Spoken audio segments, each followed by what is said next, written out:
The telltale sign of a good video game? You're chuckling when shit goes horribly wrong.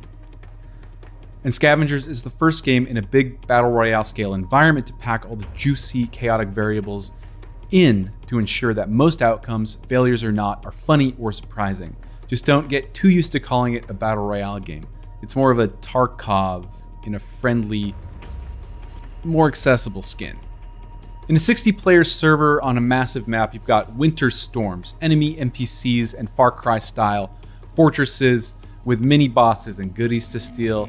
There's even a roaming mega boss somewhere in that wintry hellscape, Scavenger's own Roshan, if you will. You've got infinite crouch slides that gauge and maintain momentum. Unique character abilities, vehicles, and full-on Thusroda physics that apply to everyone and everything. All this in a team-based shooter with survival systems, crafting, and an ongoing sci-fi story about the moon exploding and bringing on a climate disaster and a viral scourge. It's a super strategic and accessible game too, because in Scavengers, getting out alive with as much as you can carry is often as rewarding as wiping out half the lobby. You can play as a maniac or never fight another player if you've got a big enough tactics brain to plot out your positioning. Adaptability is rewarded above all else in Scavengers. And it's out free to play in early access on Steam on April 28th. You might have to get access through some goofy Twitch drop scheme by watching another person play for a bit, but it's worth it. This isn't some bare bones amateur battle royale of the week. I haven't turned my head so sharply at a large-scale shooter since the last big wave, like Warzone, Apex, and Tarkov, and I didn't think anything else could really fit in to that roster, you know? But Scavengers feels like it could really be something special. A complex shooter within a huge, dangerous sandbox. Bears, blizzards, and gank squads, oh my. But first, let me explain how it plays. You spawn with a team of 3. Your goal is to gather as much data as possible, and players that escape with the most data win. Data is gathered from defeating enemies, the Outlanders or Scourge, with extra goodies awarded for completing gathering events marked on the map, or by killing players for half their take, or, normally, a healthy combination of everything. Scavenging, it's in the name. Meanwhile, you need to watch out for storms and stay warm, avoid bears and wolves and wandering mega bosses. Stay fed to keep your max stamina up, and choose when it's safe to fight other teams or not. Eventually, the dropship shows up and everyone that escapes on board gets to keep whatever they've gathered, but the dropship is its own kind of crowded shooter arena. The air is stuffy in there. So knowing that, let's unpack what happened in that opening clip. So I'm new to Scavengers, so we're slow to get going in our first match. Our data number is lagging behind the rest of the server, so studio and co-founder of Midwinter Games, Josh Holmes, steers us towards an imposing Outlander fort patrolled by a mini-boss wielding a big hammer. So yeah, there's the first sign things aren't going to go well for us. But then we realize another team's there and figure, yeah, they're distracted with the fort and the boss. Let's ambush them. We'll take their data, half of it for every kill you get, and the fort data. Well, enemy team, new players, desperation. That's the second sign things aren't looking great. But as we roll in, so too does a wintry storm, obscuring our vision, forcing everyone to take cover and shelter, thereby plunging the scene into total chaos. And the third sign, the storm, our egos quickly collapsing in on themselves, kind of sealed the deal that we weren't prepared for any of this. We were out embarrassingly early, but that base became this wild locus of activity. A couple other enemy teams probably got the same idea we did and dogpiled on after we were out. It was such a cool, chaotic scene. Had we been more experienced and perhaps a little bit better prepared, and Josh a bit less, and no offense, Josh a little less high on his own supply, let's say, we could have reaped a metric buttload of data and gear from the encounter. It was like tactically sound, assuming we had more experience. You know, risky for sure, and it worked eventually, just not for us, because we suck. We suck. Ideally, we should have moved on and divvied up some smaller, safer PvP-free data events using team comms, movement, and map awareness to harvest data quickly like we did in a later match to great effect, but you know, hindsight. And in that later match, the effect of that teamwork, well, we actually made it to the dropship, which is often the most volatile stage of a Scavengers match, fitting for a climax. Like a Battle Royale, a massive storm is slowly closing in on the entire map. But unlike a Battle Royale, killing everyone won't ensure your victory. You still gotta dip out safely. And because kills are not the prime directive, how much data each team has influences behaviors and decision making in interesting, subtle ways. Rarely do you see teams go all or nothing in Scavengers unless they're absolutely starved for data. You know, like we were in the early game.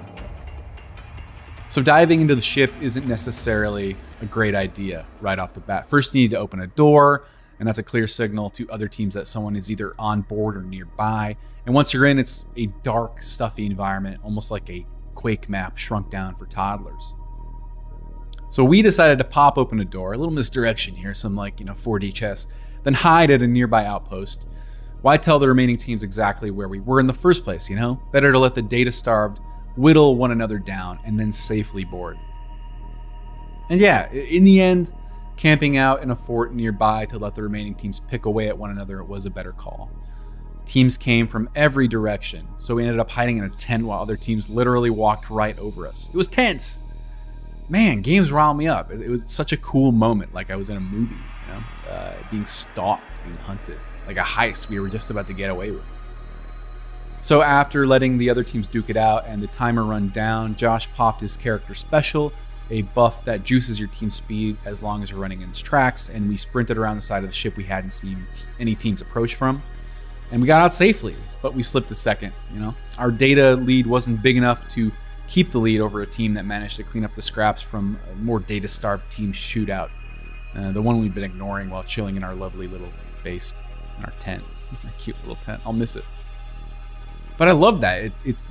These compounding decisions in the final minutes force you to adapt and step out of your comfort zone. I love the tension that built up around boarding the dropship. You know, everyone weighing their wealth and everyone making final bets under pressure.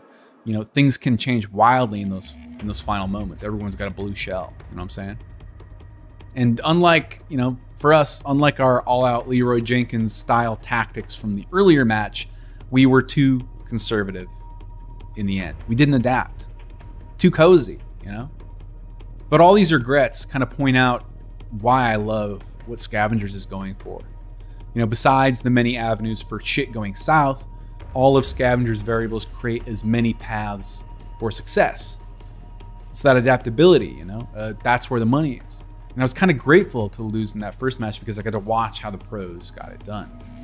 I watched a team get pinched in a gully and the final survivor get taken out tragically with the stealthiest, slickest crouch slide assassination I've ever seen.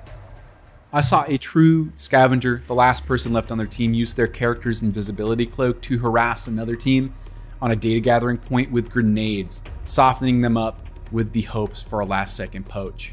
And it worked, sorta, kinda.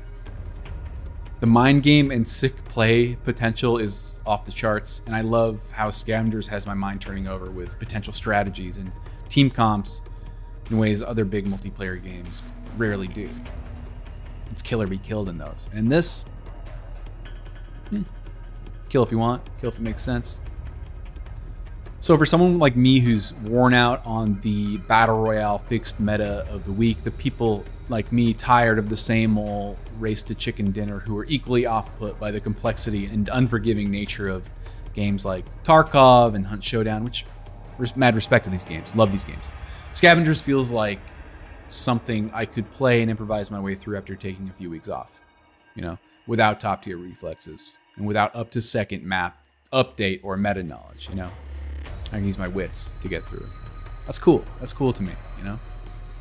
I'm getting old. I can't click on heads like I used to. I just want to use my dumb brain. Wait, dumb brain? Darn brain. Fuck. So yeah, you know, I may not always know how damage values have been tweaked for certain guns or how certain abilities have been changed between patches, but I can always use the AI-controlled enemies as a distraction, for instance, like kiting a bear. The bears are crazy, by the way. Kiting a bear through a player-occupied outpost. And I can always use a storm for cover, provided I have enough thermal pads to survive. And I can always, you know, use the broader persistent rules of the world to outwit my opponents, or just scrape by, you know, and get through, defining my own parameters for success along the way. Scavengers is not a game purely about who can shoot each other first. This is an accessible, competitive sandbox game where the moment-to-moment decision-making and final outcome aren't totally steered by aggression. And God, that's a relief.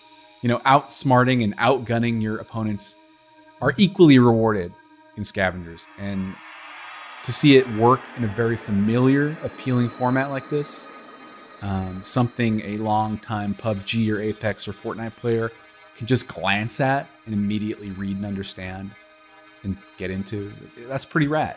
That's pretty rad. We'll definitely need to spend more time playing Scavengers in a live environment, but this is already an impressive, exciting early access release and a confident, unique take on competitive multiplayer in a traditional shooter skin suit. I am, once again, excited to play a multiplayer game.